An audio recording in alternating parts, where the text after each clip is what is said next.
Do you ever glance around and realize that you aren't as young as you once were? I am the queen of denial on this. It's actually helpful when I have other people get older and then I realize, oh, wait, that means I'm older too. Someone else's child graduating to the next level in school. Wait, they're going to elementary school next year? Your child is in college? Helps me realize that I'm getting older. There's a great story once where my brother did something and I said, "Wait, you're this old. How can you be doing that?" And he told me he was actually older than that and I was older than that too, was the end result of that realization. We're getting older, which means our parents are getting older too. I've had some interesting conversations in the last few months about parents aging. And since I lost my mom some time ago, I forget that there's lessons I've learned that others haven't had time to process or experience. So today, I'm going to share with you 3 insights on changing relationships as parents age or their medical condition changes that you might find useful.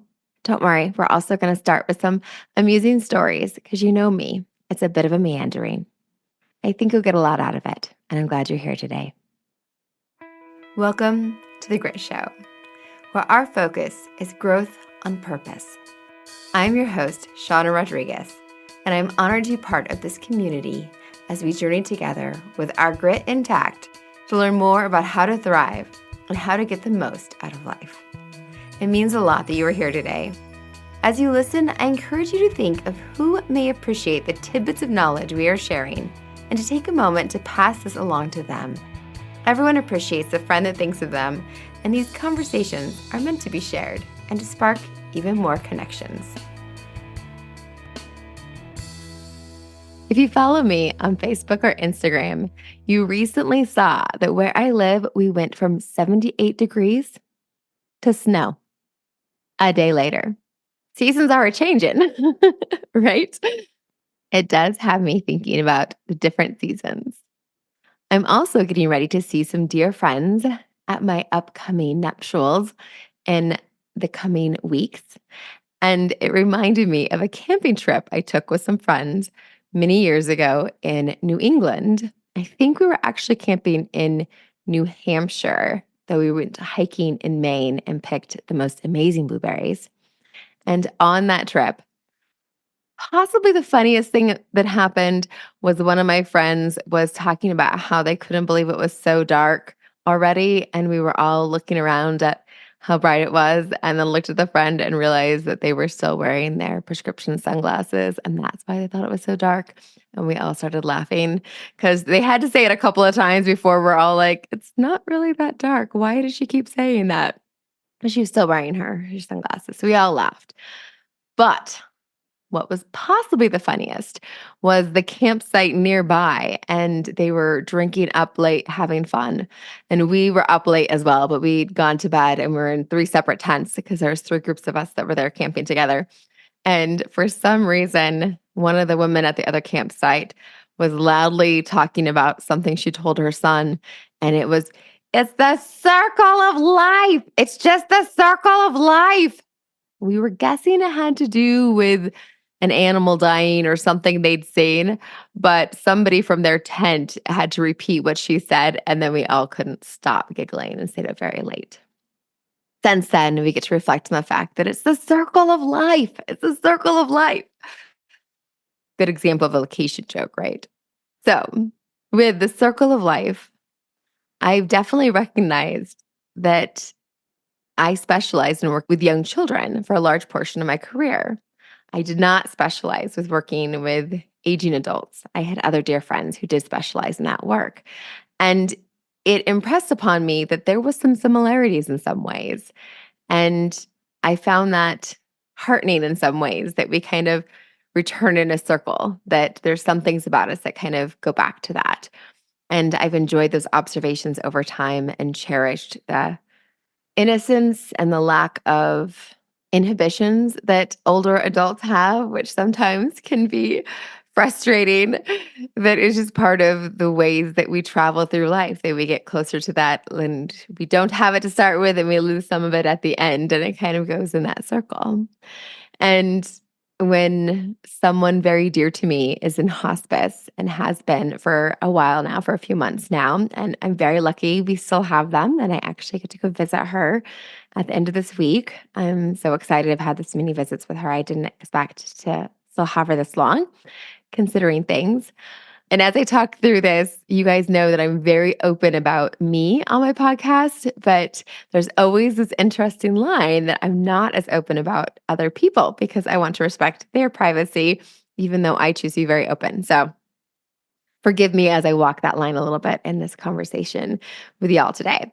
So, somebody very dear to me is on hospice, and I was speaking with one of their daughters a while back, and it was very interesting to me that I didn't realize how much I had to offer the conversation. I forget that losing my mother 15 years ago means that what I've experienced, what I went through with her, because she had both breast cancer, that was quite a journey, medical journey with her, as well as her having a metastatic melanoma was quite a journey with her. And going through those journeys with her means that I've experienced a lot of things through that some time ago that a lot of people haven't necessarily experienced with their parents, and that people that are the age my mom would be maybe haven't experienced those things, even though I experienced those at a much earlier point in my life than people have experienced those things. So we had very quality conversations around some of those different pieces. And I'd intended that time, but it's been a period because it was the anniversary of losing my mom recently and a lot of other things have been going on that I had in my mind that I would love to actually talk with you more about this and thinking that this was more of a conversation to have. And I have other friends whose parents have been having medical shifts and changes and going through things and wondered about how valuable some of that conversation might be to have because we are of age as that's happening. And obviously, I had these experiences with my mom 15 years ago. So it's not like there's a certain age you hit when you start experiencing this, right? You could be any age and be experiencing transitions with either aging parents or more medically fragile parents that are experiencing some of these things. And it might be a worthwhile conversation to have about those shifting roles and the way things are different and that experience. So today, I thought you guys might enjoy having a bit of that conversation to think more about that. One of the biggest things that took me a little while to reconcile when my mother was sick, she was the sweetest woman. If you knew my mother, and if you've ever been on Facebook when I comment on her or drop a memory of her, there's so many people that talk about missing her and how wonderful and sweet she was. She worked in special education and she'd worked in the school cafeteria and everyone loved her. Everyone called her mom. She was just a dear, sweet, sweet woman. She was very kind to people and very much loved. When she was going through her medical journey, which was quite a journey, she went through a lot. When she was going through her medical journey, it's very hard to be losing control of your body, to not have control over your health, and to be having to navigate medical procedures and doctor's appointments and figuring those things out. And she was still a very sweet, very dear, wonderful woman. Like that did not change. Like losing control of so many things, there's other things that you try to control. And what those nearest and dearest experience is different than what people that are dropping in and bringing things and offering thoughts and love and delivering stuff. And so it's funny that I don't talk extremely publicly, I guess, about that and don't think about that because, again, my mother's well loved and she's a beautiful, wonderful human being, and that doesn't change that. But it's a very common thing that when you are losing control of things of your life. And it doesn't have to just be medically, right? But medically is the biggest example, especially when you are terminally ill and you don't have control over that, right? That's not something you can just wave a wand and change. And you're working very hard to address your health and doing those pieces. That there's so many things that you try to control and you don't even realize you're doing it. Don't even realize. And so I definitely knew that it took some getting used to. And it would be so interesting with my experience with my mom. And it was valuable for this to have been shared with this other woman who's experiencing stuff with her family as well. That my mom, love her to death, but I was doing laundry and the way I folded everything was a problem because I didn't fold things the same way she did. Because she would gladly be folding the laundry. She didn't want me folding her laundry. That's the last thing she wanted was me folding her laundry. She wanted to be well, doing her job, taking care of her own house, and not needing me to be there to take care of her because she was sick. She did not want me doing her laundry for those reasons. And if she was doing her laundry, she could fold it exactly the way she wanted it to. And as somebody who folds my own laundry, there is a way I fold my laundry so it fits in my drawers and so things happen. And I once lived in the same house as her. She taught me how to fold laundry. So I probably should have known exactly how she liked it. But I'd since moved on. And I remember my college boyfriend's mother is who actually taught me how to fold t-shirts in a way that I thought was brilliant. And that's how I fold t-shirts, right? So my mother had worked at David's department store. I remember which department store. She worked at David's department store as one of her first jobs or the first job she loved, and they actually had one of those t-shirt folding things that you fold t-shirts on, so everything was folded in thirds, which is really hard to do without that t-shirt folding device, and I hated folding t-shirts like that because I could never get them just so. And in college, when my college boyfriend's mom had a different way of folding t-shirts, I thought that was brilliant, and that's how I started folding t-shirts ever since then. So I didn't fold t-shirts the same way. I fold towels differently because I think it's easier. Like I have my own way of folding things. And my mother, it would make her crazy the way I would fold t-shirts. It would make her crazy the way that I put dishes away. And it was one of those things that she was just trying to control things because her health was not in her control. And she's the dearest, sweetest, most lovely woman, but that's the way that she was. And so it's useful to know that if you knew my mother and you knew what a beautiful, sweet woman she was, that even the most beautiful, sweet woman is going to be trying to control the things when they're trying to be helped. She loved me. I know she loved me and fortunately was very strong. I can't imagine if I had an acrimonious relationship with my mother and she was getting frustrated with how I was doing things to help her, that would not have been good because I might have taken it personally that she wasn't grateful for me helping her, et cetera, et cetera. Because it wasn't about that. It was about everything was out of control and she's trying to control how I'm cooking something, how I'm folding something, how I'm doing something because she didn't want me there helping her. And when her best friend, who amazing, like that is just such a beautiful story. Her best friend came up from California and came and lived with her for a time during her breast cancer treatment. Isn't that beautiful? That's so beautiful. I love that. My aunt is amazing. We called her my aunt growing up. So she actually came and lived with my mom to help out and do things. And I'm sure when I was there, she was always very grateful and wasn't the same with her because it was a different relationship, right? But I was her daughter and it was different. And so it's helpful for you to hear this when hopefully your parent is not ill.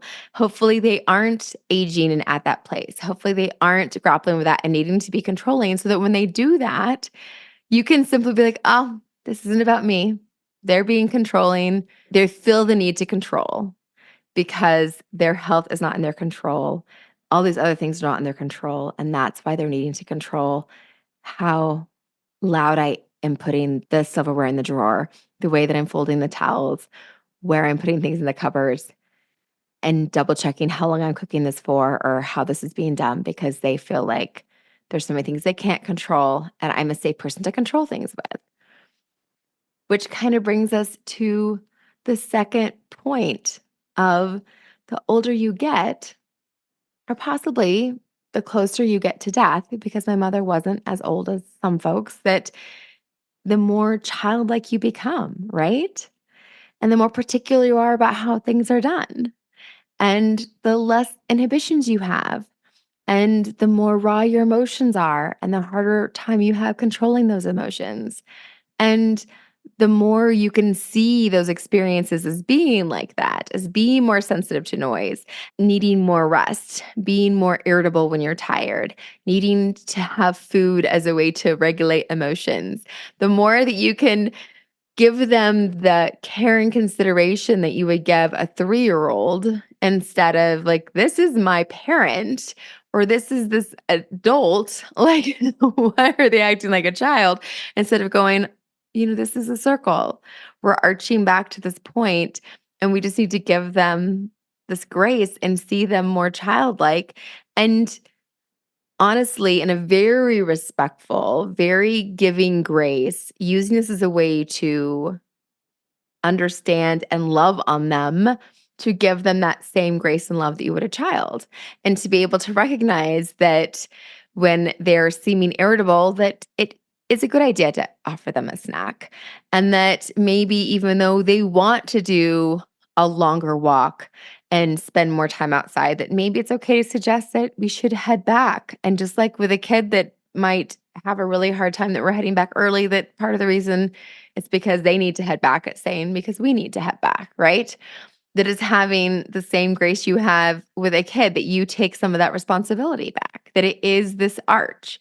And there is this grief piece, right? There is room if you need to say, like, wow, I need to give space for my relationship with my parent, my relationship with this person to shift because their health is shifting, their age is shifting, who they are is shifting, that you need to give room and grace for that relationship to change. And you are allowed to grieve that. And I love that we just had an episode last week. Did you check it out? Number 91, when we learned about EFT and tapping and this process of talking out loud about things that you're experiencing. And maybe that's something you need to talk out loud to yourself about, to a friend about, to a therapist about, to like work through that shift and that change, and to be able to grieve that that relationship has changed and it's different because it's reached a different point because of where they're at, and that can be hard to accept because it was really nice when they got to be your friend and they got to be a fellow adult and you moved past all these other things. And as you can accept that it's at a different phase and they're in a different place, then you can stop feeling like you need to manage and take care of them and have this grace of where they're at and what their needs are. Because there is research about the frustration of older adults feeling like they're being managed by their adult children and feeling like decisions are being made for them and they're being like treating them like a child. So like there's this balance of respecting that their needs are changing and how we handle their needs, that we're giving them room for that. But that doesn't mean that they can't still be respected and they can't still make decisions. They don't still have the brain of an adult, but they have some needs and shifts. And just because there's one shift in the fact that they may need more rest, the fact they may need to eat more frequently, that they have like physiological needs that are shifting, that are becoming more childlike, that they need more rest and they have less inhibitions and they have a lower tolerance for stress and those different pieces, doesn't mean that they can't cognitively make decisions. That's like an individual basis, right? Like where their cognitive decline may or may not be, right? So they're still able to make decisions, they're still able to be an adult in many ways, but there's some physical aspects of how those things are changing. And so it can be hard to differentiate those pieces of what they actually need physically and what they need emotionally, and how you can kind of balance those pieces, right? Yeah, it's tricky. It's tricky, huh? Because you're mourning the relationship. And then the tendency is like when you're mourning the relationship, just like flip a switch and just treat everything differently and just put it over in this other category instead of doing that dance of like what pieces are different, what pieces are still the same, and mourning the pieces you've lost that you like the best, right? And then shifting over into this, well, now I have to do everything and have to take care of everything, et cetera, et cetera. And to be able to help them come to terms with the fact that they don't like that they're tired more easily now. They don't like that they have a lower stress tolerance. They may not realize that they have lower inhibitions and they're more quick to tell you that eyeshadow looks horrible on you, or that you really tell your daughter that she should never wear that shirt in public, or the things they wouldn't have said, 5 years earlier, that they will do that. And it's also hard too, because this goes into the third point, that just like with if you're a parent or if you've been around parents and young children, you recognize that when you're a great parent and you're a safe space, chances are that your kid will have the meltdown as soon as they walk in the front door, even though they kept it together all day at school. And with my mom, I was a safe space. So that's why she could let me know what she thought about the way I prepared the meatloaf or the how long I boiled the egg for or the way I folded the towels. She wouldn't do that with her dear friend who moved up to help out and take care of her and be there for her. But she would do that with me because it's just different with family, right? Like I can go over to my friend's house and take care of her kids who had a terrible day and they'll still be great for me. But if mom was home, they would be having meltdowns all over the couch and would refuse to go to bed and take baths and just because it was safe to fully express your emotions and to have that space and have that meltdown, which probably what they need, right? They actually need to work through those things and experience that and do that. Even better if they can get somebody they can talk through those things and maybe have some realizations and aha moments about and talk through how hard it is to have that loss of control. And that is the thing that you can do and that can be your resource. It's like when I worked with adults who had or parents who had young children, and the worst thing that a mother could have happen is to have her child say that they hated them. And the child was using that as a tool, but that's not necessarily what the child was saying. So we had to look at what the child might be saying and respond to what the child might be saying underneath that and just not respond to that word, let it be a trigger, right? And so when the adult is saying, when your parent is saying to you, like, I can't believe that you're not seeing me more, you're not spending more time with me, that you're not here more for me, to reflect on what that might be about. And to say, like, it must be really hard to be alone so much. It must be really hard to not have your partner with you anymore. It's been really hard since that person's been gone, that was the person that was there for you all the time. And it's hard that I'm not here more often. And I can imagine that's really hard for you to not have me here more often. Instead of you feeling like, I'm not here more. I should be here more. They're upset because I'm not here more. Instead of realizing like it's not realistic for you to be there more. You're there as much as you can be. You're doing as much as you can. And to be firm in who you are and what you're providing. And then to be able to reflect on what they're saying, what they need to hear, and what they're feeling is that they're alone and they're missing the people that they used to have or where they used to live or someone who's passed that used to be the other person that they expected to have with them to the very end that's not going to be there at the very end. Or maybe they're just scared to pass when nobody's there. So to try to hear what's underneath what they're saying, right? That's kind of part of what you can do to help make it a little bit easier as being that one person for them. But had I had myself reflecting to me to be able to say, it must be really hard to not be able to know what's happening next with your health and to feel like your body is betraying you and to not feel like you can control how you're going to feel from day to day and to not know what's going to happen next with things medically. That must be really stressful. It must be really hard to not feel like you can control things with your health right now.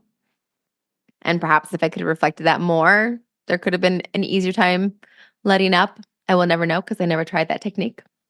But based on the other things I've learned with kids and other work that I did back in my career, it seems that might have been helpful. For me, it was just enough for me to be able to reflect myself that that's why it was happening and it wasn't about me. And I didn't take it personally and tried to figure out how I was supposed to fold the towels, but it didn't matter because then it would be the way that I'd put things back on a shelf or the way that I did something with boiling the water and to recognize it. So there wasn't always a solution for it because it wasn't about how long the water had boiled or not. It was good for me just to know that. So it might be enough for you just to know that it's not about you, that it's not about what you're doing, and you're not alone. You aren't the only caregiver or loved one, and that them being super loving or caring to a friend that walks in the door, perhaps even another sibling or another person in the family, that it's not because they love that person more, like it's just because you're the safe person. And that's what it's about.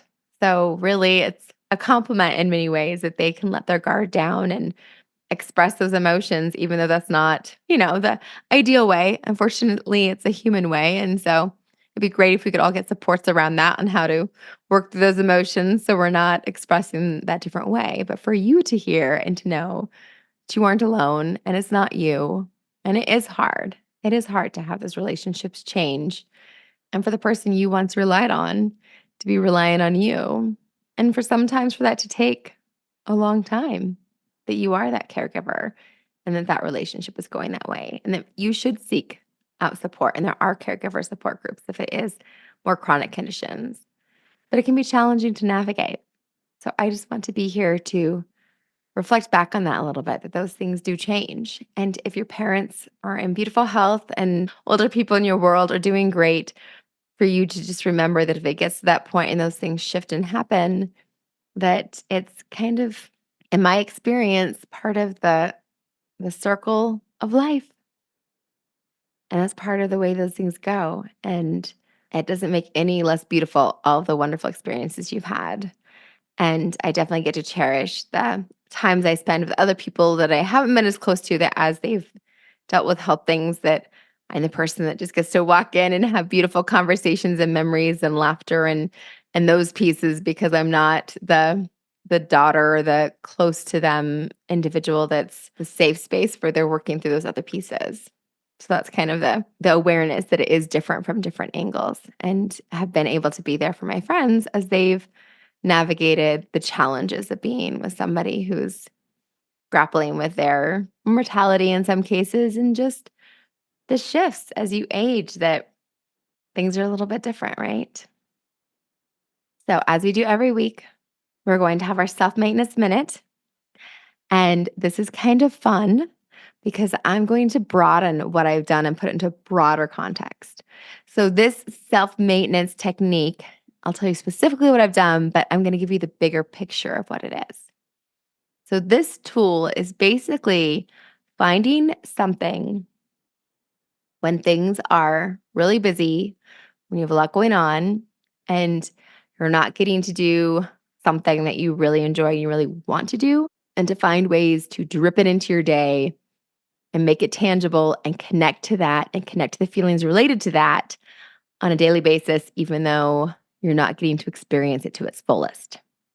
The way I've been doing that is I love to travel. I think we've talked about that. We've talked about how where I live now, that travel doesn't quite get to be the same joy that it has been in the past, but I'm still doing some traveling, just not as much of it.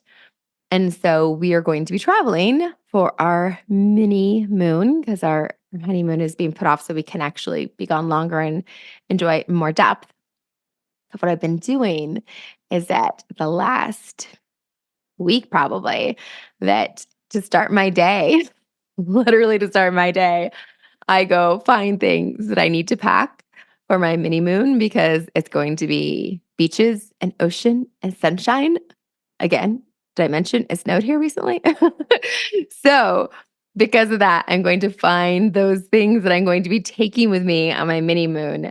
And I have a shelf in my closet where I'm placing the items that are going to go with me on my mini moon, so I can reflect on sunshine and beaches and time to read, and thinking about like what I'm going to be doing during that time away, and giving my mind and body a mini break and a focus on preparing for that time. So it's almost like I'm getting little mini breaks leading up to that time away that I'm going to have. So I'm using my forward event that I'm looking forward to and preparing for it in little chunks, by giving myself time to transport myself there, prepare myself for that, visualize that, to be ready for that. So the fact that I am doing this in advance is also going to alleviate stress right before I'm leaving to go get ready for the wedding. So that's my little self-maintenance minute, is giving myself this time to kind of visualize and prepare and have these moments where I'm just transporting myself to that in the future.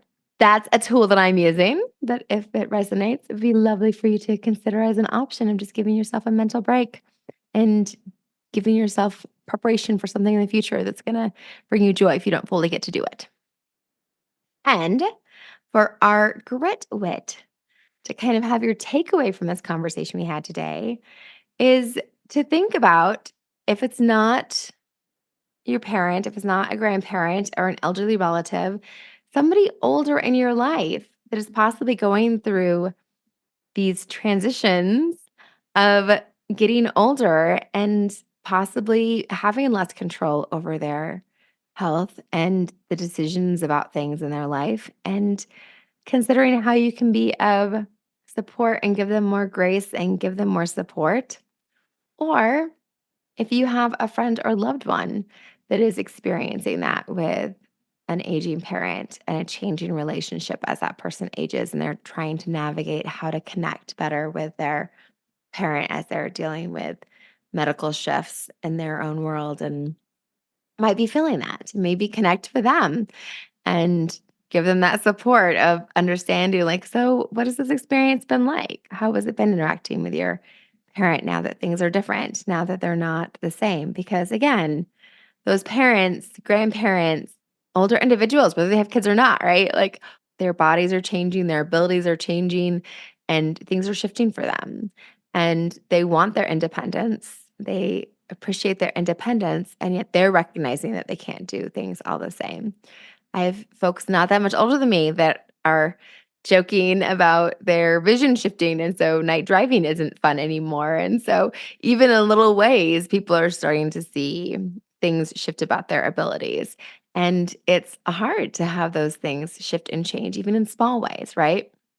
So in bigger ways, when we feel like we're not as capable, it's hard to let go of that. And for instead of people being curious and asking what's shifting and what that's is like for them and what they're experiencing and assuring they can keep their independence as much as they can and having empathy and connection built out of that, those difficult conversations we've touched on, that instead it seems like it's more of a dividing point and more of a judgment point and more of a, well, now that you're this way, I have to take these things on and pushing things away and driving wedges instead of it being a curiosity and a coming together point. So hopefully you can just reflect on the shifts someone else is going through and how to be curious and supportive. And as you're experiencing some of those things, to maybe not see it so much as being about you and being able to see what the experience is like for the person that's having those shifts and changes happening, that's having less control, that's having things happening that they can't change, and that they're having to figure out how to grieve and how to adjust in their own world. And they need support and love around that. And to check in on your friends and other people you know that might be going through that with their loved ones. I hope this is helpful. If you have thoughts on this and other perspectives, I would love to hear them. So drop me a DM on Instagram or Facebook. I'd love to connect. Thanks for being here. Thank you for joining us today. I hope you enjoyed this episode. Be sure to jump on over to Instagram and follow us at the.grit.show. And if you aren't already following Authentic Connections Podcast Network at 37 by 27, you should definitely be doing that as well. Don't forget, you are the only one of you that this world has got, and that means something. I'll be here next Tuesday. I hope you are too.